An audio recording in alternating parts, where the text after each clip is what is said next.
મિત્રો, પૈસાની હવસ અને ભૂખ એ નેતાઓ અને અધિકારીઓને કેટલા બેશરમ અને નિર્લજ્જ બનાવી દેતા હોય છે એ તમારે જોવું હોય તો ક્યારેક બનાસકાંઠામાં આવવું જોઈએ.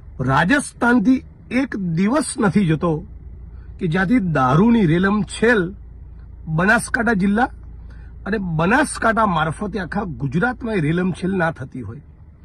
સેંકડો હજારો બેન દીકરીઓ માતાઓ વિધવા બની દેવી પૂજક, રાવળ, ક્ષત્રિય, ચૌધરી, ઠાકોર, દલિત, આદિવાસી સમાજના ગરીબ વંચિત સમુદાયના સેંકડો હજારો યુવાનો કાળનો કોળીઓ બન્યા, હોજરીઓ પતી ગઈ, મોત થયું એમનું.